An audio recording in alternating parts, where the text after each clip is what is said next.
വിജയേട്ടാ നമസ്കാരം. നമസ്കാരം. ഓണമായിട്ട് നല്ലൊരു വാർത്തയുണ്ട് കേട്ടോ. ബിഗ് ബ്രേക്കിംഗ് ആണ്. അതായത് നമ്മളെ നരേന്ദ്രമോദി ചൈനയിലേക്ക് പോയല്ലോ. ചൈനയിലേക്ക് പോയി ഈ ഷാങ്ഹായ് മീറ്റിംഗ് ഒക്കെ കഴിഞ്ഞ് മോദി തിരിച്ചു വന്നു. മോദി തിരിച്ചു വന്നപ്പോൾ പുതിയ ലോകക്രമം വന്നു എന്നൊക്കെയാണ് ഇവിടുത്തെ മാധ്യമങ്ങൾ എഴുതുന്നത്. പല ആൾക്കാരും പറയുന്നുണ്ട് അങ്ങനെയൊന്നും അല്ല, ലോകക്രമമൊന്നും പുതിയത് വന്നിട്ടില്ല. അമേരിക്ക അത്ര മണ്ടനൊന്നും അല്ലല്ലോ. അമേരിക്ക അങ്ങനെ നിങ്ങൾ വില കുറച്ച് കാണല്ലേ. നമ്മൾ അമേരിക്കയുമായിട്ട് കുറച്ച് വിഷയങ്ങളൊക്കെ ഉണ്ട്.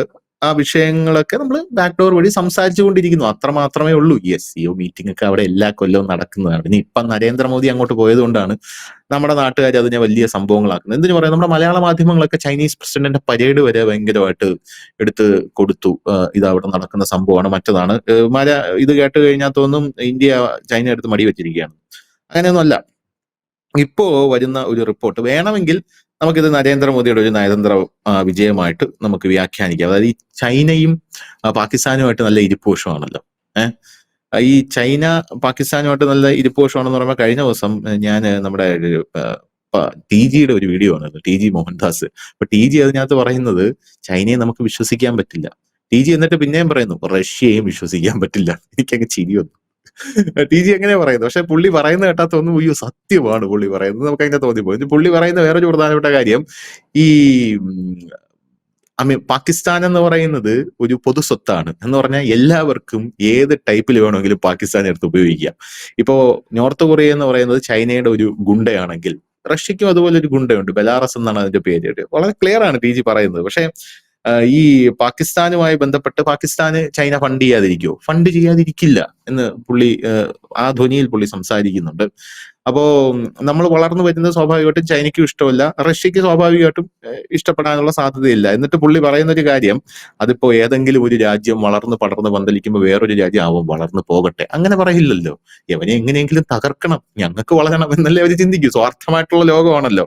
പക്ഷേ ഇന്ന് ഞാൻ നോക്കിയപ്പോ ഒരു വാർത്ത, ഈ ഷഹബാസ് ഷെരീഫ്, അത് പറയാൻ വിട്ടു. ഈ ഷഹബാസ് ഷെരീഫ് ആ SCO മീറ്റിംഗിൽ കിടന്ന് താലങ്ങും വിലങ്ങും ഓട്ടമായിരുന്നു.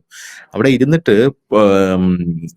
വ്ളാഡിമിർ പുടിനോട് പറയാണ്, ഞങ്ങൾ, അതായത് നിങ്ങളും ഇന്ത്യയുമായിട്ടുള്ള ബന്ധം അത് ഇറ്റ്സ് ഫൈൻ, അത് കൊള്ളാം, നല്ല നല്ല ബന്ധമാണ്, വെരി ഗുഡ് എന്നൊക്കെ പറയുന്നുണ്ട്. എന്നിട്ട് പറയുന്നു അതുപോലെ ഒരെണ്ണം, എന്റെ CD മൂസയിൽ തുരപ്പം കൊച്ചുണ്ണി പറയുന്നത് പോലെ അതുപോലെ ഒരെണ്ണം നമുക്ക് വേണ്ടേ എന്ന് ചോദിക്കുന്നുണ്ട്.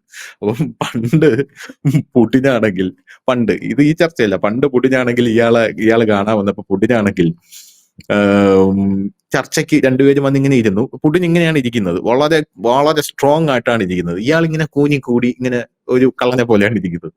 അപ്പോ പുടിൻ ആദ്യത്തെ ചോദ്യം തന്നെ എന്താ അറിയോ, നിങ്ങൾ യുക്രൈന് മിസൈൽ കൊടുക്കുന്നുണ്ടോ? ഉടനെ തന്നെ ഇയാളുടെ ഈ ഹെഡ്ഫോൺ ഉണ്ടല്ലോ അതിങ്ങനെ പൊതക്കെന്ന് പറഞ്ഞ് താഴെ വീണ്. എന്നിട്ട് ഇയാൾ ഹെഡ്ഫോൺ ഇങ്ങനെ എടുത്തിട്ട് 1 മിനിറ്റ് വീണ്ടും ഇങ്ങനെ വെക്കുകയാണ് കേട്ടോ.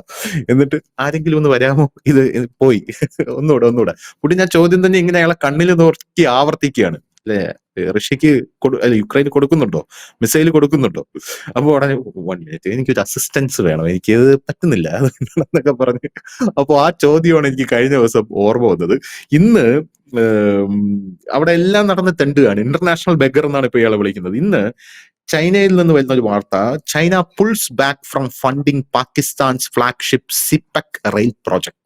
പാകിസ്ഥാന്റെ ഈ സിപെക് റെയിൽ പ്രോജക്റ്റിൽ നിന്ന് ചൈന ഫണ്ട് ചെയ്ത് നിർത്തിയത് 1-2 കോടിയല്ല കേട്ടോ, 2 ബില്യൺ ചൈന ഫണ്ട് ചെയ്യുന്നു. അത് നിർത്തി എന്നാണ് പറയുന്നത്. നമ്മൾ എപ്പോഴും ചോദിക്കുന്ന ഒരു ചോദ്യമാണ്, ഇന്ത്യയും ചൈനയും കൂടെ അടുക്കുമ്പോൾ യവനെ വിശ്വസിക്കാൻ കൊള്ളാമോ? യവൻ പിന്നെ ഒന്ന് കുത്തില്ലേ. കാരണം ഇവന് പാകിസ്ഥാനിൽ ഒരുപാട് നിക്ഷേപങ്ങളുണ്ട്. നമ്മളെ പാക് അധീന കശ്മീരിലൂടെ അവന്റെ ബെൽറ്റ് ആൻഡ് റോഡ് കടന്നു പോകുന്നുണ്ട്. നാളെ നമ്മൾ പാക് അധീന കശ്മീർ വേണമെന്ന് പറയുമ്പോൾ ഇവനാണ് നെഞ്ചു പിടിച്ച് ഫ്രണ്ടിൽ കയറി നിൽക്കാൻ പോകുന്നത്. കാരണം നമ്മുടെ ബെൽറ്റ് ആൻഡ് റോഡ് അതുവഴി കടന്നു പോവാണ്, നിങ്ങൾക്ക് തരാൻ പറ്റില്ല എന്ന് പറഞ്ഞാൽ എന്ത് ചെയ്യും? പോരാത്തതിന് നമ്മുടെ സകല കാര്യങ്ങളും വീറ്റോ ചെയ്യുന്നത് UN ചൈനയാണ്. ഇവനത് കൊടുക്കാൻ പറ്റില്ല എന്ന് പറയുന്നത്. അപ്പൊ അതിൽ നിന്ന് വ്യത്യസ്തമായിട്ട് എനിക്ക് തോന്നുന്നത് ഈ 2 ബില്യൺ ലോണൊക്കെ കൊടുക്കുക, കറാച്ചി റോഹ്റി അപ്ഗ്രേഡ് ലൈവ് അതിന് കൊടുക്കാൻ പോകുന്നത്, ആ റെയിൽ പ്രോജക്റ്റിന് കൊടുക്കാൻ പോകുന്നത് ചൈന നിർത്തി എന്ന് പറയുമ്പോൾ നന്നായി എന്ന് ഞാൻ വിശ്വസിക്കുന്നില്ല. ഇതിന്റെ പിന്നിൽ എന്താണ് ചൈന ഉദ്ദേശിക്കുന്നത്? ഇന്ത്യയെ സുഖിപ്പിക്കാനുള്ള പരിപാടിയാണോ, അല്ലെങ്കിൽ ഇന്ത്യയെ കൂടെ നിർത്തേണ്ടത് ചൈനയ്ക്ക് അത്യന്താപേക്ഷിതമാണ് ഇന്ത്യയെക്കാളും, അതുകൊണ്ട് ഇന്ത്യയെ ഒന്ന് കൺവിൻസ് ചെയ്യാനുള്ള ചൈനയുടെ എന്തെങ്കിലും ഒരു ശ്രമമാണോ? അതുമല്ലെങ്കിൽ ഇതിന്റെ പിന്നിൽ വേറെ എന്തെങ്കിലും ടെക്നിക്കൽ ആയിട്ടുള്ള വശങ്ങളുണ്ടോ? നമ്മൾ എപ്പോഴും ഈ ഇന്റർനാഷണൽ പൊളിറ്റിക്സും കൺട്രികൾ തമ്മിലുള്ള നയതന്ത്ര ബന്ധമൊക്കെ കാണുമ്പോൾ അത് താൽക്കാലികം മാത്രമായ പ്രതിഭാസങ്ങളാണ്. ഇപ്പൊ രാവിലെ ഉം. കാണുന്ന ഉച്ചയ്ക്ക് നമ്മൾ കാണണമെന്നില്ല. ഇപ്പൊ നമ്മൾ ട്രംപിനെതിരെ പറയുന്നെങ്കിലും അമേരിക്കയ്ക്കെതിരെ അല്ല നമ്മൾ പറയുന്നത്. കാരണം അമേരിക്കയുമായി നമുക്ക് യാതൊരുവിധ വിഷയങ്ങളുമില്ല. ഇത് നമ്മൾ ഈ ട്രംപിന്റെ വിഷയം ഉയർന്ന കാലം മുതൽ തന്നെ നമ്മളിവിടെ ചർച്ച ചെയ്യുമ്പോൾ നമ്മൾ സ്ഥിരമായി പറയുന്ന ഉം. ഒരു കാര്യമാണ്. ഇവിടെ ഉം. വിഷയം ട്രംപാണ്, അല്ലാതെ അമേരിക്കയല്ല എന്ന് നമ്മൾ പറയും. ഇന്നലെ അമേരിക്കയിലുള്ള ചില നേതാക്കളും ഇതേ ഡയലോഗ് പറയുന്നു. ട്രംപ് നയതന്ത്ര ബന്ധം വ്യക്തിപരമായിട്ട് ഉപയോഗിക്കുന്നു, അദ്ദേഹത്തിന്റെ യെസ്. പിണക്കങ്ങളും ഇണക്കങ്ങളും ഒക്കെ രാജ്യങ്ങളുടെ മുതുകത്തേക്ക് ഉപയോഗിക്കുന്നു. നമ്മൾ എന്തു പറഞ്ഞു? നമ്മൾ കുറെ കാലങ്ങളായിട്ട് പറഞ്ഞുകൊണ്ടിരിക്കുന്ന ഇതാണ്. ട്രംപ് ആണ് ഇവിടുത്തെ പ്രശ്നം, അല്ലാതെ അമേരിക്കയല്ല. കാരണം ഇതിന് അമേരിക്ക ആയിരുന്നുണ്ടെങ്കിൽ ഇതിനു മുമ്പ് ബൈഡൻ വന്നപ്പോഴുണ്ടാകണമായിരുന്നു, ഒബാമ വന്നപ്പോൾ ഉണ്ടാകണമായിരുന്നു, ട്രംപിന്റെ ആദ്യകാലത്ത് ഉണ്ടാകണമായിരുന്നു. പിന്നെ പണി കിട്ടിയിട്ടുണ്ട്, ഇല്ലെന്നുള്ളതല്ല. ഇതേ രീതിയിലേക്ക് പോയിട്ടില്ല. അപ്പൊ നമ്മൾ ആ ഉം. രീതിയിൽ അതിനെ കാണേണ്ടതായിട്ടില്ല, ഒന്നാമത്തെ കാര്യം. രണ്ടാമത്തെ ഒരു വിഷയം എന്ന് പറഞ്ഞു കഴിഞ്ഞാല് ചൈനയായിട്ടുള്ള ബന്ധം. ഇവിടെ ഒരുപാട് പേര് തെറ്റിദ്ധാരണയുണ്ട്. ഇന്ത്യ ചൈനയിലേക്ക് പോകുന്നു, ചൈനയ്ക്ക് ഇപ്പൊ എല്ലാം കൂടെ തുറന്നു കൊടുക്കുന്നു, ഇല്ലെങ്കിൽ ചൈനയിൽ നിന്ന് ഇങ്ങോട്ട് വരുന്നു എന്നുള്ളത്. അത് തെറ്റായ ഒരു കാര്യമാണെന്നാണ് എനിക്ക് മനസ്സിലാക്കാൻ പറ്റുന്നത്. കാരണം അന്താരാഷ്ട്ര മാധ്യമങ്ങൾ ഒന്നും ഈ ആംഗിളിൽ ഒരു വാർത്ത പോലും ചെയ്യുന്നില്ല. ഉം. കേരളത്തിലുള്ള കുറച്ച് മീഡിയാസ് മാത്രമാണ് ഈ ലെവലിൽ ചെയ്യുന്നത്. നാഷണൽ മീഡിയാസ് പോലും അങ്ങനെ ചെയ്യുന്നില്ല. എന്താ കാര്യമെന്ന് വെച്ച് കഴിഞ്ഞാൽ, നമ്മളത് ഇവിടെ ഇരുന്നുകൊണ്ട് പറയുമ്പോൾ എത്രയോ ബുദ്ധിമാനായ ഒരു ഭരണാധികാരിയാണ് ശ്രീ നരേന്ദ്രമോദി. അദ്ദേഹത്തിന് അറിയാമല്ലോ ചൈനയെ വിശ്വസിക്കാൻ പറ്റുന്നതാണ് അല്ലയോ എന്നുള്ള കാര്യം. ഇവിടെ കുറെ സാധനങ്ങളുണ്ട്, നമ്മൾ ശ്രദ്ധയോടെ കേൾക്കേണ്ട കുറെ കാര്യങ്ങളുണ്ട്. ഞാൻ അതിന്റെ ഒരു ചെറിയ ഉം. ഉദാഹരണത്തിലേക്ക് പോവുക. കാരണം ഒരുപാട് പ്രേക്ഷകർക്ക് തെറ്റിദ്ധാരണയുണ്ട്. ഇപ്പൊ നമ്മളെല്ലാം കൂടെ ഉം. വിപണി തുറന്നു കൊടുക്കുന്നത് വലിയ പ്രശ്നമാകുമോ എന്നൊക്കെ ചോദിക്കുന്നവരൊക്കെ ഉണ്ട്. ഉം. ഇതെല്ലാം കൂടെ കൊണ്ട് അടിയറ വെക്കുകയാണ് ചൈനയ്ക്ക്. ഇതൊന്നുമല്ല അവിടെ സംഭവിക്കുന്നത്. ഞാൻ അതിന്റെ കാര്യത്തിലേക്ക് വരാം. നമ്മളും ചൈനയായിട്ട് ട്രേഡിങ് ഇപ്പൊ തുടങ്ങിയതല്ല. ഉം. 2023-24 നമ്മളുടെ ഏറ്റവും മികച്ച ട്രേഡിങ് നടത്തിയിരുന്ന രാജ്യങ്ങളൊന്നും ചൈനയാണ്. ശ്രദ്ധിക്കുക, ഇന്ത്യ ലോകത്തിന്റെ ഫാർമസിയാണ്. ലോകത്തിന്റെ ഫാർമസിയായി ഇന്ത്യ നിലനിൽക്കുന്നതും മാറിയതുമൊക്കെ നമുക്ക് ഈ മരുന്ന് ഉൽപ്പാദിപ്പിക്കുന്നതിനാവശ്യമായ ഇതിനകത്തെ ഈ എന്താണ് അതിന് പറയുന്നത്, raw materials, raw components. Materials വേണം, കമ്പൗണ്ട്സ് വേണം, റോ മെറ്റീരിയൽസ് വേണം. ഈ റോ മെറ്റീരിയൽസ് നമുക്ക് ലഭ്യമാകുന്ന രാജ്യങ്ങളിൽ പ്രധാനപ്പെട്ട ഒരു രാജ്യമാണ് ഇന്ത്യ. നമ്മൾ കണ്ടതാണ് ചൈന. നമ്മളുടെ ഈ ചൈന. നമ്മൾ കണ്ടതാണ് നമ്മുടെ ഈ കോവിഡിന്റെ കാലത്ത് നമ്മൾ ബ്രസീലിൽ നിന്ന് അടക്കം നമ്മൾ അതിന്റെ റോ മെറ്റീരിയൽ ഇവിടെ എത്തിച്ചിരുന്നു. അങ്ങനെയാണ് നമ്മൾ, കാരണം പല വാക്സിന് സ്ഥലത്തു നിന്ന് വേണ്ടിയിട്ടുള്ളത്. വാക്സിന് വേണ്ടിയിട്ടുള്ളൂ. അപ്പൊ പല സ്ഥലത്തു നിന്ന് നമ്മൾ എത്തിച്ചിട്ടാണ് ഇവിടെ നമ്മളത് മരുന്ന് ഉൽപ്പാദിപ്പിക്കുന്നത്. അപ്പൊ ചൈന ഉം. കഴിഞ്ഞ കുറെ കാലമായിട്ട് ഇതിന്റെ അളവ് അങ്ങ് വെട്ടിക്കുറച്ചു. നമുക്ക് തരുന്നൊരു കോട്ടയുണ്ടല്ലോ, ആ ഉം. കോട്ട ഇവരങ്ങ് ബ്രേക്ക് ചെയ്യല്ല, ഞെരുക്കി. അപ്പൊ എന്ത് പറ്റും എന്ന് വെച്ചാൽ, ഇത് ഞെരുക്കുമ്പോൾ ഒരു സംഭവം, നമ്മുടെ രാജ്യത്തും നമ്മൾ കയറ്റി അയക്കുന്ന രാജ്യത്തേക്കുമുള്ള നമ്മുടെ പ്രൊഡക്ഷൻ കുറയും. ഉം. സ്വാഭാവികമായി ഈ റോ മെറ്റീരിയൽ കിട്ടാതെ വരുമ്പോഴത്തേനും നമുക്കതൊരു വലിയ ബുദ്ധിമുട്ടായി വരും. നമ്മുടെ ഈ ഫാർമസ്യൂട്ടിക്കൽ രംഗത്തെ തകർക്കുക എന്നുള്ളതാണ് അവരുടെ ഒരു ലക്ഷ്യമായിരുന്നു. ഇപ്പൊ എന്താണ് ചെയ്യുന്നത് വെച്ചാൽ, ആ നിലയിലേക്ക് വീണ്ടും അത് തുറന്നു കൊടുക്കുകയാണ് ചെയ്യുന്നത്. അതായത് ഉം. നേരത്തെ 100 കിലോ വെച്ചിട്ട് നമ്മൾ എടുത്തിരുന്ന ഒരു സാധനം ഇടയ്ക്ക് ചൈന അത് 25 ചുരുക്കുന്നു. ആ അതെനിക്കൊരു ഡൗട്ട് ഉണ്ട് അതിൽ. ഇതൊരു പറയാം. കൊനിഷ്ഠ ഡൗട്ടാണ്, പക്ഷെ ഇതെനിക്ക് ചോദിക്കാതിരിക്കാൻ പറ്റത്തില്ല, കാരണം എനിക്ക് അതിങ്ങനെ തലക്കിടന്ന് കറങ്ങുക. ഈ റോ മെറ്റീരിയൽസ് എല്ലാവരും ചൈനയിൽ നിന്ന് ഇറക്കുമതി ചെയ്യുന്നു എന്ന് പറയുന്നു. ചൈനയ്ക്ക് ഇതിനും മാത്രം റോ മെറ്റീരിയൽസ് ഇത് എവിടെ കിടക്കുകയാണ്? പോരാത്തത് ഈ കമ്മികൾ പറയുന്ന ഏറ്റവും വലിയ കാര്യം, ചൈനയുടെ മെഷീൻസ് ജസ്റ്റ് കൊണ്ടുവന്ന് അസംബിൾ ചെയ്യാനുള്ള നരേന്ദ്രമോദിയുടെ ഒരു പദ്ധതി മാത്രമാണ് ഈ മേക്ക് ഇൻ ഇന്ത്യ. ചൈനയാണ് യഥാർത്ഥ രാജാവ്. ചൈനയിൽ നിന്ന് ഒരു ഫോൺ കൊണ്ടുവരുന്നു, ആ ഫോണിന്റെ ബാറ്ററി ചൈനയിൽ നിന്ന് വരുന്നു, ഡിസ്പ്ലേ വരുന്നു, ഫോണിന്റെ ബോഡി വരുന്നു, ബാറ്ററി ഡിസ്പ്ലേയും ബോഡി ഒരുമിച്ച് ചേർത്ത് അടിക്കുന്നു, നമ്മൾ ബാക്ക് ചെയ്യുന്നു. ഇതാണ് ഇന്ത്യ എന്ന് പറയുന്നത്. ഇത് സത്യമാണോ? ഇത് എവിടെ നിന്നാണ് ഈ ചൈനയ്ക്ക് ഇത്രയും റോ മെറ്റീരിയൽസ്? നമുക്ക് ആ ഒരു ലെവലിലോട്ട് ഉയരാൻ സാധിക്കില്ലേ? ആ റോ മെറ്റീരിയൽസ് നമുക്ക് തന്നെ ഉണ്ടാക്കുന്ന രീതിയിൽ ഉയരാൻ സാധിക്കില്ലേ? അല്ല പക്ഷേ അത് വളരെ ക്ലിയർ ആണ്. ഇപ്പൊ നമ്മള് വലിയ ഉടക്ക് നടന്നൊരു സമയമുണ്ട് 2020 ഈ ചൈനയുമായിട്ട്. അതിനുശേഷം വന്നതാണ് നമ്മൾ കോവിഡ് വാക്സിൻ നിർമ്മിക്കാൻ തുടങ്ങി. ചൈനയിൽ നിന്ന് റോ മെറ്റീരിയൽ കിട്ടുമെന്ന് നമുക്ക് വിശ്വസിക്കാൻ കഴിയുന്നില്ല. അത് മാത്രമല്ല, ഈ ലോകത്തിൽ ഈ കോവിഡ് ഉണ്ടാക്കിയ രാജ്യം ചൈനയാണല്ലോ. അപ്പൊ അവരുടെ കയ്യിൽ നിന്ന് എങ്ങനെയാണ് ഈ ഇത്? അതിന്റെ ഇടയ്ക്ക് ചൈന ഒന്നല്ല 6 വാക്സിനുകളാണ് ചൈന ഉണ്ടാക്കിയത്. 6ഓ 8ഓ എങ്ങാണ്ട് ഉണ്ടാക്കി. ഇന്ത്യ 2 മാത്രമാണ് ഉണ്ടാക്കിയത്. ഈ 8 ആരും വാങ്ങിച്ചില്ലെന്നുള്ളത് മറ്റൊരു സാധനം.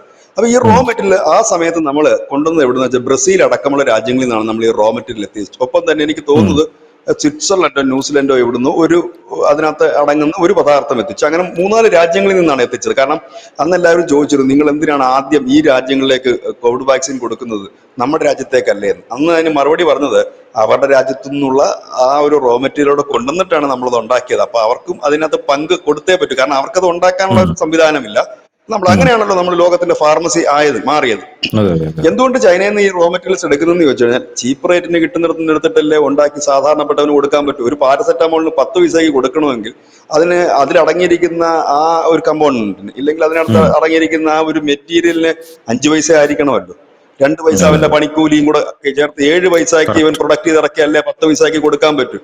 അത് ചൈനയുടെ നിന്ന് കിട്ടും. പിന്നെ ഈ സാധനം തന്നെ വിയറ്റ്നാമിന്റെ നിന്ന് കിട്ടും. അപ്പൊ പിന്നെ എന്ത് പറ്റും എന്ന് വെച്ച് കഴിഞ്ഞാൽ, ഇതിലും കുറച്ചുകൂടെ ചീപ്പ് റേറ്റ് ആയിട്ട് കിട്ടും ഈ സാധനം. പക്ഷെ അതിനൊരു ക്വാളിറ്റി ഉണ്ടാകണം നിർബന്ധമൊന്നുമില്ല. അതുകൊണ്ടാണ് എല്ലാവരും ചൈനയുടെ നിന്ന് എടുക്കുന്നത്. ഇപ്പൊ അമേരിക്കയ്ക്ക് എന്താ, പൈസ കൊടുത്തു കഴിഞ്ഞാല് മറ്റു രാജ്യങ്ങളിൽ നിന്ന് കിട്ടില്ലേ, അല്ലെങ്കിൽ മറ്റു രാജ്യങ്ങൾക്ക് പൈസ കൊടുത്താൽ കിട്ടില്ലേ. പക്ഷെ അവിടുന്ന് ഇത് ഇറക്കുമതി ചെയ്യുന്നതിന്റെ പൈസ വെച്ച് നോക്കുമ്പോൾ നമുക്ക് അതിവിടെ പ്രൊഡക്റ്റ് ചെയ്ത് ഇറക്കുമ്പോൾ നമ്മുടെ മെഡിസിൻസിന് വലിയ വിലയാകും. എന്തുകൊണ്ടാണ് നമ്മൾ ലോകത്തിന്റെ ഫാർമസി എന്ന് പറയുന്നത്, നമ്മൾ ഒരുപാട് രാജ്യങ്ങളിലേക്ക് മരുന്ന് കയറ്റുമതി ചെയ്യുന്നു. എന്തുകൊണ്ടാണ് നമ്മുടെ മരുന്നിന് ഇത്ര ഡിമാൻഡ് എന്ന് പറയുന്നത്? ക്വാളിറ്റി മാത്രമല്ല, വില കുറവാണ്. അമേരിക്കൻസിനായാൽ തന്നെ നമ്മുടെ ഫാർമസ്യൂട്ടിക്കൽ രംഗം അവരുടെ അമേരിക്കയിലെ വിപണിയുടെ 6% ഇന്ത്യൻ മെഡിസിൻസ് ആണ്. നമ്മൾ ഈ ജനറിക് മെഡിസിൻസ് ആണ് നമ്മൾ കയറ്റി അയക്കുന്നത്. എന്തുകൊണ്ടെന്ന് വെച്ച് കഴിഞ്ഞാൽ വില കുറവാണ്. ഉള്ളൊരു പ്രധാനപ്പെട്ട കാര്യം അതാണ്. ഒന്ന് ആലോചിച്ച് നോക്കൂ ധനുഷ്, 10 രൂപയുണ്ടെങ്കിൽ പനിയുടെ മരുന്ന് കിട്ടും നമ്മുടെ മെഡിക്കൽ സ്റ്റോറിൽ. വെറും 10 രൂപ കൊടുത്ത 10 ടാബ്ലറ്റ് ഇല്ല, 5 ടാബ്ലറ്റ് എങ്കിലും കിട്ടും. നാളെ നമ്മൾ വേറൊരു രാജ്യത്ത് നിന്ന് റോ മെറ്റീരിയൽ കൊണ്ടുവന്ന് ഇതെല്ലാം നിർമ്മിച്ചു കഴിഞ്ഞാൽ 50 രൂപ കൊടുക്കേണ്ടി വരും. അപ്പൊ എന്ത് പറയും എല്ലാവരും? നമുക്കത് പുറത്തോട്ട് വിറ്റഴിക്കാനും കഴിയില്ല. അതുകൊണ്ടാണ് ചൈന എല്ലാവരും ലോകരാജ്യങ്ങളും ആശ്രയിക്കുന്നതെന്ന് വെച്ച് കഴിഞ്ഞാൽ, അവരുടെ കയ്യിൽ ചീപ്പ് സാധനങ്ങൾ ഉണ്ട് എന്നുള്ളത് കൊണ്ടാണ്. ഇനി ചൈനയേക്കാൾ ചീപ്പാണ് വിയറ്റ്നാം. അതുകൊണ്ടാണ് ചൈന വിയറ്റ്നാമിന്റെ നിന്നാണ് പല സാധനവും വാങ്ങുന്നത്. ഇനി രണ്ടാമത്തെ ഒരു കാര്യം പറഞ്ഞുതരാം. ഞാൻ വേറൊരു ഉദാഹരണം പറഞ്ഞുതരാം. ഈ ബോറിംഗ് മെഷീൻ ഉണ്ട്, നമ്മുടെ തുരങ്കങ്ങളും ടണലുകളും മറ്റും നിർമ്മിക്കുന്നത്. ഇത് നമുക്ക് ചൈന നിർത്തിവെച്ചു. നമ്മൾ എന്ത് ചെയ്തു? ജർമ്മനിയുമായിട്ട് കരാർ ഒപ്പുവെച്ചു. 98 മെഷീൻ വേണം. നമ്മുടെ ഈ വടക്കിഴക്കൻ സംസ്ഥാനങ്ങളടക്കം തുരങ്കത്തിന്റെ പണികൾ നിന്നിരിക്കുകയാണ്. അപ്പോൾ നമ്മൾ പറഞ്ഞു കൂടുതൽ മെഷീൻ നമുക്ക് വേണം എന്ന് പറഞ്ഞ് ജർമ്മനിക്ക് നമ്മൾ ഓർഡർ കൊടുത്തിട്ട് ഒരുപാട് നാളുകളായി. ഈ ജർമ്മനി എവിടെയാണ് ഈ ബോറിംഗ് മെഷീൻ നിർമ്മിക്കുന്നതെന്ന് അറിയാവോ? അവർ ചൈനയിലാണ് നിർമ്മിക്കുന്നത്. ജർമ്മനിയുടെ ബോറിംഗ് മെഷീൻ നിർമ്മിക്കുന്ന കമ്പനി ചൈനയിലാണ്. അതായത് ചൈനയിൽ നിർമ്മിക്കുന്ന സാധനം ജർമ്മൻ വഴി ഇന്ത്യയിലെത്തും. നേരെ മറിച്ച് ഇപ്പോൾ എന്താണ് ചൈന പറയുന്നത്? ബോറിംഗ് മെഷീൻ ഞങ്ങൾ നേരിട്ട് തരാം. അതുപോലെ തന്നെ റഷ്യ വളം സപ്ലൈ ചെയ്യുന്ന ഒരു രാജ്യമാണ് ഇന്ത്യക്ക്. അതുപോലെ തന്നെ ചൈന വളം സപ്ലൈ ചെയ്യുന്ന ഒരു രാജ്യമാണ് ഇന്ത്യക്ക്. അപ്പോ ചൈന ഇടയ്ക്ക് വളം നിർത്തിവെച്ചിരുന്നു. ഇത് നമ്മുടെ കാർഷിക മേഖലയെ ബാധിക്കുന്ന കാര്യമാണ്. അതെല്ലാമാണ് ഇപ്പോൾ തുറന്നു കൊടുക്കുന്നു എന്ന് പറയുമ്പോൾ അതിന് പണ്ടുണ്ടായിരുന്ന ആ ഷോർട്ടേജ് മാറ്റിക്കൊണ്ട് അവർ കൊടുക്കുന്നു. റയർ മെറ്റൽസ് ഉണ്ടായിരുന്നു നമ്മുടെ വാഹനങ്ങൾ, ഇലക്ട്രോണിക്സ് വാഹനങ്ങൾ മറ്റും റയർ മെറ്റൽസ്, അതിപ്പോ ഇന്ത്യക്ക് കൊടുക്കാം എന്ന് ഇപ്പൊ ചൈന പറഞ്ഞിരിക്കുന്നു. അതിടയ്ക്ക് നിർത്തി വെച്ചിരുന്നു. അങ്ങനെയാണ് പ്രധാനമന്ത്രി നരേന്ദ്രമോദി അർജന്റീനയിലും ബ്രസീലിലും ഒക്കെ പോയത്. ഇത് നാളെയും അവർ ഞെരുക്കാം. അപ്പൊ ഇതാണ് തുറന്നു വെച്ചിരിക്കുന്നത്. അപ്പൊ സ്വാഭാവികമായി തന്നെ ട്രേഡിങ് അങ്ങോട്ടും കൂടെ പോകുന്നുണ്ട്, ഇങ്ങോട്ടും വരുന്നുണ്ട്. ഈ ഒരു സാഹചര്യത്തിൽ കുറച്ച് വിപണി അവർക്കായി തുറന്നു കൊടുത്തേ മതിയാവുകയുള്ളൂ. കാരണം നമുക്കിപ്പോൾ മുമ്പോട്ട് പോകേണ്ട കുറെ കാര്യങ്ങളുണ്ട്. അതായത് വാഹന വിപണി ആയാലും മറ്റു വിപണികളായാലും ഒക്കെ അതിന് നമുക്ക് ചൈനയെ മാറ്റി നിർത്തിക്കൊണ്ട് മുൻപോട്ട് പോവുക അസാധ്യമാണ്. സ്വാഭാവികമായി നമ്മുടെ രാജ്യത്ത് വിലക്കയറ്റം സൃഷ്ടിക്കുന്നതിന് ഇടയാക്കുകയും ചെയ്യും. ഇനി മറ്റൊരു കാര്യം ചോദിച്ചത്, ഈ ചൈനയിൽ നിന്ന് കൊണ്ടിരുന്ന സാധനമാണോ മേക്കിംഗ് ഇന്ത്യ എന്നുള്ളത്? അല്ല.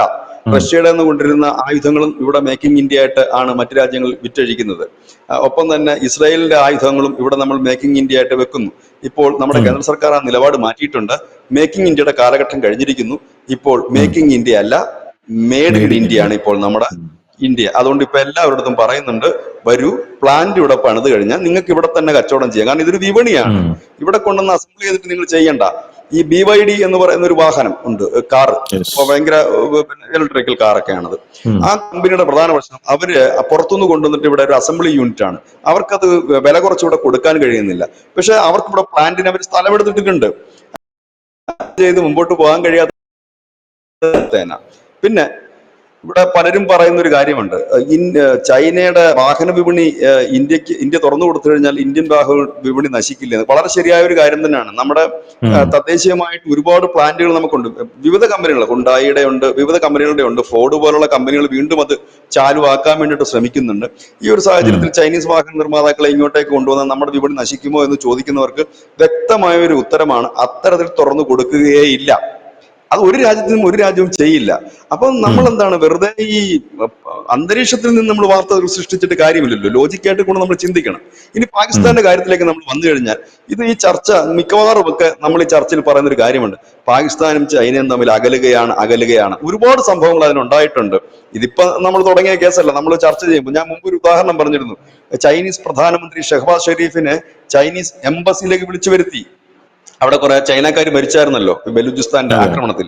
വിളിച്ചു വരുത്തിയിട്ടാണ് പ്രതിഷേധം. ഞാനപ്പോ പറയുകയും ചെയ്തു, ലോകത്താദ്യമായിട്ടായിരിക്കും ഒരു പ്രധാനമന്ത്രി ഒരു രാജ്യത്തിന്റെ മറ്റൊരു രാജ്യത്തിന്റെ എംബസി ചെന്നിട്ട് മാപ്പിരക്കേണ്ട അവസ്ഥ വരുന്നത്. ലോകത്ത് എവിടെയെങ്കിലും കേട്ടിട്ടുണ്ടോ അത്? നമ്മുടെ രാജ്യത്തും അനവധി എംബസി ഉണ്ട്. എനിക്ക് തോന്നുന്നില്ല പ്രധാനമന്ത്രി നരേന്ദ്രമോദിക്ക് ആ 7 അയലത്തോടെ പോലും പോയി കാണത്തില്ല. നമ്മുടെ ഒരു മന്ത്രിമാര് പോലും പോയില്ല. അത് ആ എംബസി ഉദ്യോഗസ്ഥന്മാർ ഇടപെടും. അവർക്കൊരു പ്ലേസ് വരും, അവിടെ വന്നിരുന്ന് അവർ ചർച്ച ചെയ്തിട്ട് പൊക്കോണം. അതല്ലാതെ ഈ ഇതില്ല. ഇത് ഷെഹബാസ് ഷെരീഫ് അവിടെ ചെന്നിരുന്നു. അപ്പം ഇവരുമായി തെറ്റുന്നത് ഇപ്പോഴല്ല. ഇവരുമായി തെറ്റുന്നതിന്റെ യഥാർത്ഥ കാരണം എന്ന് പറഞ്ഞു കഴിഞ്ഞാൽ 2300 കോടി രൂപയാണ് ഇവർ ഈ ഗദാർ തുറമുഖത്തിന് വേണ്ടി മുടക്കുന്നത്. ഗദാർ തുറമുഖം മാത്രമല്ല, തൊട്ടിപ്പുറത്ത് ഇന്റർനാഷണൽ എയർപോർട്ടിനും കൂടെ വേണ്ടി മുടക്കിയ പൈസയാണ്. ഈ ബലൂചിസ്ഥാനികൾ വിഷയം ഉണ്ടാക്കിയതോടുകൂടി ഇവരുടെ ഡെഡ് മണിയായി. ചൈനയുടെ മെയിൻ പണി എന്ന് വെച്ചാൽ പൈസ മുതലിറക്കുക, സ്ഥലം വാങ്ങിയിടുക, പോർട്ട് വാങ്ങിയിടുക, പിന്നെ അവർക്ക് തിരിച്ചു പിടിക്കണ്ടേ പൈസ. ആ തിരിച്ചു പിടിക്കുമ്പോൾ അതിന് പണി പൂർത്തിയായല്ലേ തിരിച്ചു പിടിക്കും. അവിടെ എയർപോർട്ടിന്റെ പണിയൊക്കെ പൂർത്തിയായതാ, പക്ഷെ അവിടെ ഒരു വിമാനം ഇറങ്ങുന്നില്ല ഇവന്മാരുടെ ഈ പ്രശ്നം കാരണം. അപ്പൊ എങ്ങനെയെങ്കിലും നിങ്ങൾ ഈ പൈസ ഞങ്ങൾക്ക് തിരിച്ചു തരണം എന്നുള്ള ഒരു വാണിംഗ് കുറച്ചു നാൾക്ക് മുമ്പാണ് ചൈന പാകിസ്ഥാന് കൊടുത്തത്. ശരിയാണ്, ചൈനയ്ക്ക് പാകിസ്ഥാനെ ഒഴിവാക്കി നിർത്താൻ കഴിയില്ല, അവരെ അവോയ്ഡ് ചെയ്യാൻ കഴിയില്ല, ഇല്ലെങ്കിൽ അവരെ ശത്രുപക്ഷത്തും നിർത്താനും കഴിയില്ല. പക്ഷേ അവർക്കിപ്പോ ഇനി ഫണ്ട് കൊടുക്കൽ പതുക്കെ ചവിട്ടുകയാണ്. കാരണം അവരെ സംബന്ധിച്ച് ഇപ്പോൾ ഈ പല രാജ്യങ്ങളും അവർ ഇറക്കിയിരിക്കുന്ന മുതലുകളൊന്നും തിരിച്ചു കിട്ടാത്ത ഒരു സാഹചര്യം, തിരിച്ചു പിടിക്കാൻ കഴിയാത്ത സാഹചര്യം. ഈവൻ ശ്രീലങ്കയിൽ പോലും അതാണ് അവരുടെ ഒരു സാഹചര്യം നിൽക്കുന്നത്. മാൽദ്വീപ്സിൽ കൊണ്ട് അവർ കുറച്ച് മുതലിറക്കിയിട്ടുണ്ട്. അതൊക്കെ ഇനി എപ്പോൾ ഊരിക്കിട്ടും എന്ന്. കാരണം ചൈനയുടെ ഇപ്പോൾ ഒരു സാമ്പത്തിക ക്രൈസിസ് ചൈന അഭിമുഖീകരിക്കുന്നുണ്ട്. അപ്പം ഇറക്കിയ മുതലെങ്കിലും തിരിച്ചു കിട്ടുക എന്നുള്ളതാണ്. ഇനിയും കൊണ്ടൊരു മുതലിറക്കാൻ അവർക്ക് താല്പര്യമില്ല. കാരണം ബംഗ്ലാദേശിലൊക്കെ അവർ ഇല്ലെങ്കിൽ മുമ്പേ എന്തെങ്കിലുമൊക്കെ ചെയ്തതിന് അവർ കൊടുക്കാത്തതിന്റെ കാര്യം ഇതാണ്. ഇവിടെ ഒരു നിർണായക നീക്കം പാകിസ്ഥാൻ നടത്തിയിരിക്കുന്നത്, അതും ശ്രദ്ധേയമാണ്. അവര് ഏഷ്യൻ ഡെവലപ്മെന്റ് ബാങ്കുമായിട്ടാണ് ബന്ധപ്പെട്ടിരിക്കുന്നത്. ഈ ADB-യുമായി ബന്ധപ്പെട്ടുകൊണ്ട് അതിൽ നിന്ന് പൈസ റിലീസ് ചെയ്യുക, $2 ബില്യൺ റിലീസ് ഉണ്ട്. പക്ഷെ ആ പ്രൊജക്റ്റാണ് നിർണായകം. ആ പ്രൊജക്റ്റ് ഒരു റെയിൽവേ പ്രൊജക്റ്റാണ്. ആ പ്രൊജക്റ്റ് ചൈനയുടെ ബെൽറ്റ് ആൻഡ് റോഡ് പദ്ധതിയുമായി ബന്ധപ്പെട്ട് വരുന്ന ഒരു വമ്പൻ പ്രൊജക്റ്റ്. അത് ശരിക്കും പറഞ്ഞാൽ പാകിസ്ഥാന്റെ അല്ല, ചൈനയുടെ ഡ്രീം പ്രൊജക്റ്റാണ്.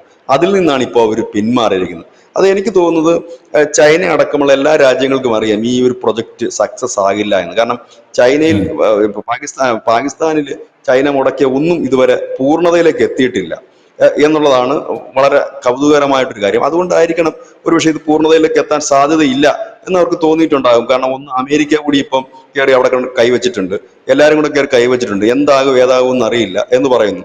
ADB-യുടെ ലോൺ സാങ്ഷൻ ആയോ എന്നറിയില്ല. ഒരുപക്ഷെ അമേരിക്കയൊക്കെ ഇപ്പൊ പാകിസ്ഥാനെ സപ്പോർട്ട് ചെയ്യുന്നത് കൊണ്ട് ഒരുപക്ഷെ അങ്ങനെയുള്ള ലോണുകളൊക്കെ പെട്ടെന്ന് സാങ്ഷൻ ആവാനുള്ള സാധ്യതകൾ കൂടുതലുണ്ട്.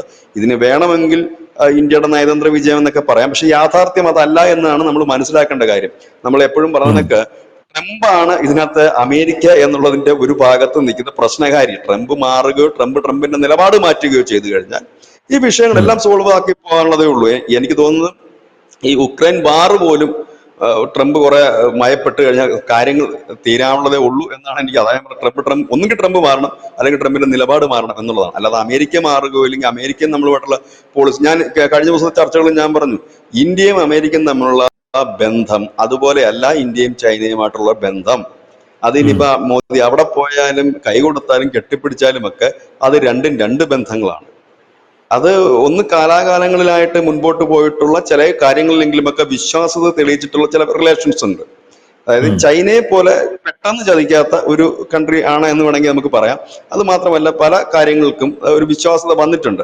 ഇവിടുത്തെ ഒരു പ്രശ്നം എന്ന് വെച്ചാൽ ചൈനയിൽ നിന്നൊരു സാധനം ഇവിടെ ഇറക്കുമതി ചെയ്യുമ്പോൾ തന്നെ അതിൻ്റെതായ ഉണ്ടാകുന്ന, പിന്നെ വേറൊരു കാര്യം കൂടെ ഞാൻ പറയാം. നരേന്ദ്രമോദി എന്ന് പറഞ്ഞാൽ സൂത്രത്തിൽ നിന്ന് പണി കൊടുക്കുന്ന ഒരു വ്യക്തി. ഞാനൊരു ചെറിയ ഉദാഹരണം പറഞ്ഞുതരാം. കഴിഞ്ഞ ദിവസം നമ്മുടെ GST പ്രഖ്യാപിച്ചു. ആ GST-യിൽ ഏറ്റവും കൗതുകകരമായ കാര്യം എന്താണെന്നറിയാമോ? അതിൽ കൊക്കക്കോളയ്ക്കും പെപ്സിക്കും 40% അടിച്ചു കൊടുത്തിരിക്കുന്നത്. സത്യത്തിൽ ഇത് കേൾക്കുമ്പോൾ ഞാനിതൊന്ന് ശ്രദ്ധിച്ചു, ഇതെന്തുകൊണ്ടാണ് ഇങ്ങനെ ചെയ്തത്? കാരണം ഒരു സോഫ്റ്റ് ഡ്രിങ്ക്സ് ആണല്ലോ. അപ്പൊ അത് ഉൾപ്പെടുന്ന ഏതിനകത്താണെന്ന് അറിയാമോ? ഈ പാപ ഉൽപ്പന്നങ്ങൾ എന്ന് പറഞ്ഞൊരു കാറ്റഗറി ഉണ്ട്, പാപ ഉൽപ്പന്നങ്ങൾ. അതിനകത്ത് വരുന്നതാണ് ഈ കാർബണേറ്റ് ചെയ്തിട്ടുള്ള ഡ്രിങ്ക്സുകളും മറ്റുമൊക്കെ. മദ്യം, സിഗരറ്റ്, അതൊക്കെയാണ് ഈ പാപ ഉൽപ്പന്നങ്ങളിൽ വരുന്നത്. അപ്പൊ നോക്കുമ്പോൾ ഈ പെപ്സിയും കൊക്കക്കോളയും പാപ ഉൽപ്പന്നങ്ങളുണ്ട്. അപ്പൊ ഞാൻ അവരുടെ സെയിൽസ് ഒന്ന് നോക്കി.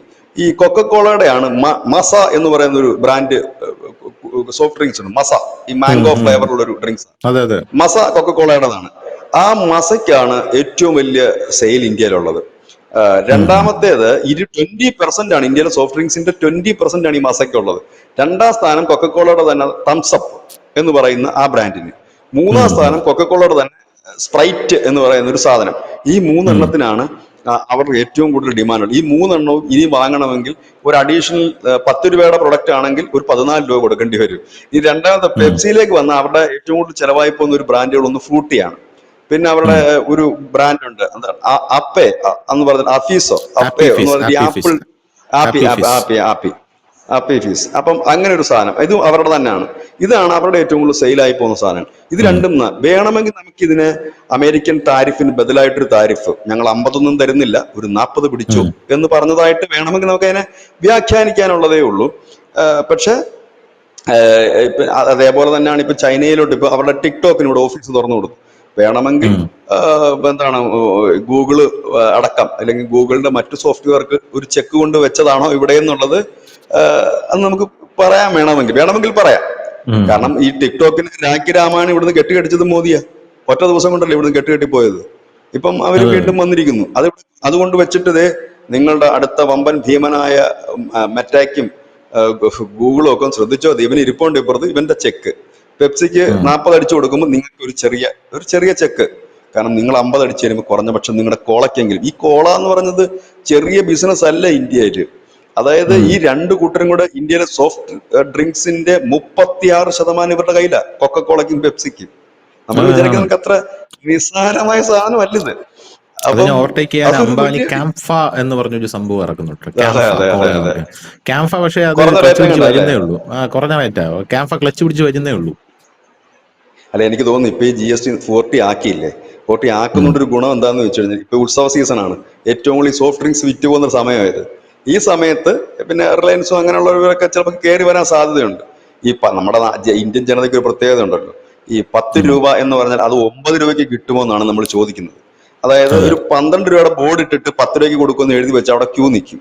നേരെ മറിച്ച് ഉം. എടാ ഇത് നല്ല ക്വാളിറ്റി ഉള്ളതാണ് 12 രൂപ വേണമെന്ന് പറഞ്ഞാൽ നമ്മൾ കൊടുക്കില്ല എന്ന് പറഞ്ഞതൊക്കെയാണ്. ഇപ്പൊ സോഫ്റ്റ് ഡ്രിങ്ക്സ് കൊക്കക്കോള എന്ന് എടുക്കുമ്പോഴത്തേനും പിന്നെ ഇപ്പൊ വേറൊരു കാര്യങ്ങളുണ്ട്. ഇപ്പൊ നമുക്ക് റേറ്റ് മാത്രമല്ല, ഒരു ദേശീയ വികാരം എല്ലായിടത്തുമുണ്ട്. അത് സത്യത്തിൽ ഈ ഒരു താരിഫ് വന്നതോടുകൂടി അത് നന്നായിട്ട് കത്തിച്ചെടുക്കാൻ നരേന്ദ്രമോദിക്ക് കഴിയുകയും ചെയ്തിട്ടുണ്ട്.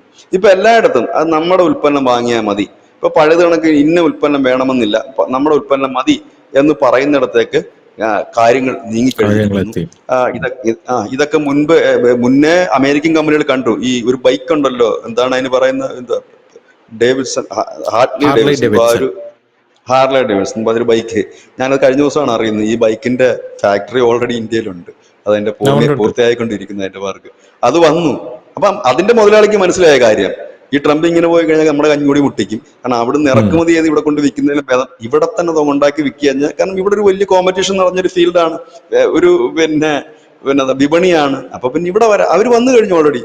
എനിക്ക് തോന്നുന്നു ഉം. ഇങ്ങനെ പോകണ ടെസ്ല വരുമോ ഇല്ലെന്ന് എനിക്ക് സംശയമുണ്ട്. കാരണം ചൈനീസ് വാഹന കമ്പനികളെ ഇങ്ങോട്ടേക്ക് തുറന്നു കൊടുക്കുകയാണെങ്കിൽ ചിലപ്പോൾ ടെസ്ല ഒരു നിമിഷം അവരുടെ പ്രൊജക്ടുകളൊന്നും മാറ്റിവെക്കാനും സാധ്യതയുണ്ട്. കാരണം ചൈനയെ പൊട്ടിപ്പോയായിരുന്നു, അവിടുത്തെ ഉം. ഇലക്ട്രിക്കൽ കാറുകളുമായി പിടിച്ചിരിക്കാൻ ഈ ടെസ്ലയ്ക്ക് കഴിഞ്ഞിട്ടില്ല. അപ്പൊ അതുകൊണ്ട് ഇവിടെ അവർ പ്ലാന്റ് വെക്കുമോ ഇല്ലയോ എന്ന് നമുക്കറിയില്ല. പക്ഷെ നരേന്ദ്രമോദി പറഞ്ഞു ഇവിടുന്നാണെന്നുണ്ടെങ്കിൽ നിങ്ങൾക്ക് എല്ലാ ആനുകൂല്യങ്ങളും കിട്ടും, അതല്ലെങ്കിൽ മറ്റുള്ളവർ ഉം. കച്ചവടം ചെയ്യുന്നവർക്ക് വന്നുകൊണ്ട് കച്ചവടം ചെയ്തിട്ട് പോകാം. ഇപ്പൊ BYD ഒക്കെ നമ്മൾ കച്ചവടം ചെയ്യുന്നില്ല ചൈനയിൽ നിന്ന് എന്ന് പറഞ്ഞിട്ട്. അപ്പൊ അതിന്റെ ഏതാണ്ട് എല്ലാ കമ്പനികളും വരും. ആപ്പിൾ ഈ ട്രംപ് പറഞ്ഞിട്ട് അവർ മാറ്റിയോ? ഇല്ല.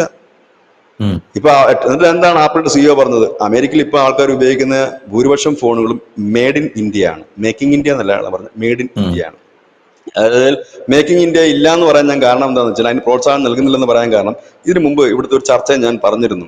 ഈ ട്രേഡിങ്ങിന്റെ താരിഫിന്റെ ഒരു പ്രശ്നം ആദ്യം ചൈനയ്ക്ക് മുകളിലായിരുന്നു ഉണ്ടാക്കിയത്. മീൻസ് ഇത്ര 145 എങ്ങാണ്ട് ശതമാനം ടാക്സ് അടിച്ചു കൊടുക്കും. അപ്പൊ ആ സമയത്ത് ചൈന ഒരു നീക്കം നടത്തിയായിരുന്നു. ഇന്ത്യ വഴി കൊണ്ടുവന്നിട്ട് അവരുടെ പ്രൊഡക്റ്റുകളെ റീബാഡ്ജ് ചെയ്തിട്ട് കയറ്റിവിടാൻ, ഉം. അമേരിക്കയിലേക്കും മറ്റു രാജ്യങ്ങളിലും കയറ്റിവിടാൻ വേണ്ടി ഒരു നീക്കം നടത്തി. നമ്മൾ ഇന്ത്യൻ വ്യാപാരികളോട് ചർച്ച ചെയ്തൊക്കെ നമ്മൾ ഈ ചർച്ചയെ പറഞ്ഞിരുന്നു. അതിനുശേഷം ഇന്ത്യ അത് സമ്മതിച്ചില്ല. മേഡിനാണെങ്കിൽ സമ്മതിക്കുക, മേക്കിംഗ് വേണ്ടെന്ന് നമ്മൾ പറഞ്ഞു. ഉം. അതിനുശേഷം ഈ ചൈന ചെയ്തത് വിയറ്റ്നാമിലും മറ്റും കൊണ്ടുവന്നിട്ട് റീബാഡ് ചെയ്ത് വിയറ്റ്നാം പ്രൊഡക്റ്റ് ആയിട്ട് കയറ്റി വിട്ടു. പക്ഷെ അതെല്ലാം ട്രംപ് പിടിച്ചു. ട്രംപ് പിടിച്ച് ഉം. അതിനൊക്കെ ഭയങ്കര താരിഫ് അടിച്ചു കൊടുത്തു പുള്ളി. അപ്പൊ അത് ഉം. വന്നപ്പോ തന്നെ നമ്മൾ ഇന്ത്യ പറഞ്ഞു മേക്കിംഗ് വേണ്ട, ഇനി മേഡ് ഇൻ മതി. ഇപ്പൊ നമ്മൾ മേക്കിംഗ് ഇന്ത്യ എന്തിനാണ് നമ്മൾ കൊണ്ടുവന്നതെന്ന് ചോദിച്ചു കഴിഞ്ഞാൽ 2014 നരേന്ദ്രമോദി സർക്കാർ വരുമ്പോൾ ഇങ്ങോട്ടേക്ക് കൂടുതൽ കമ്പനികളെ ആകർഷിക്കാൻ വേണ്ടിയിട്ടായിരുന്നു നമ്മൾ മേക്കിംഗ് ഇന്ത്യ കൊണ്ടുവന്നത്. ഇപ്പോൾ മേഡ് ഇൻ ഇന്ത്യ മാത്രമേ ഉള്ളൂ. അതുകൊണ്ടാണ് പ്രധാനമന്ത്രി കഴിഞ്ഞ ദിവസം പറഞ്ഞത്, ഈ ദീപാവലിക്ക് നിങ്ങൾ ഒരു സമ്മാനമെങ്കിലും വാങ്ങുന്നെങ്കിൽ അത് മേഡ് ഇൻ ഇന്ത്യയുടേതായിരിക്കണം, നമ്മുടെ ആളുകളുടേതായിരിക്കണം, നമ്മുടെ അധ്വാനത്തിന്റെ ഒരു വിയർപ്പെങ്കിലും അതിലുണ്ടാകണം എന്ന് പറയാനുള്ള കാരണം മേക്കിംഗ് ഇന്ത്യ ഇല്ല, മേഡ് ഇൻ ഇന്ത്യ ഉള്ളൂ. ഉണ്ടായിരുന്നു, ശരിയാണ്, ഇപ്പോഴില്ല. കാരണം എത്രയോ വർഷങ്ങളായിട്ട് എനിക്ക് 2020 ശേഷം ഒരൊറ്റ കമ്പ്യൂട്ടർ പോലും ഇപ്പൊ അവിടുന്ന് ഇവിടെ അങ്ങനെയാണെങ്കിൽ ഈ സാധനത്തിന്റെയൊക്കെ വില എന്തുമാത്രം കുറയേണ്ടതായിരുന്നു. മൊബൈൽ ഉം. ഉം. ആയാലും ഉം. മറ്റേതിന്റെയൊക്കെ വില ഭയങ്കരമായിട്ട് ചീപ്പ് റേറ്റിൽ പോകേണ്ടതല്ലേ. ഒരു കമ്പ്യൂട്ടർ ഷോപ്പ് നടത്തുന്ന ഒരാളോട് ചോദിച്ചു നോക്കി, അപ്പൊ അവര് പറയും ചേട്ടാ ചൈനയുടെ സാധനമൊന്നും ഇപ്പൊ വരുന്നില്ലെന്ന് പറയും. കാരണം ഉം. അവർക്കില്ല. ഉം. ഉം. നമുക്ക് മുതലാകുന്ന അതൊക്കെ തന്നെയാണ്. ചൈനയുടെ ഒരു ബോർഡ് മേടിച്ച് വെച്ച് കഴിഞ്ഞാൽ നമുക്ക് മുതലാകും. ഇപ്പോഴത്തെ ബോർഡിനാണെങ്കിൽ അതിനേക്കാൾ 10,000-2,000 ഒക്കെ കൂടുതലും ആയിരിക്കും. അതാണ് അതിന്റെ വിഷയം. അതെ.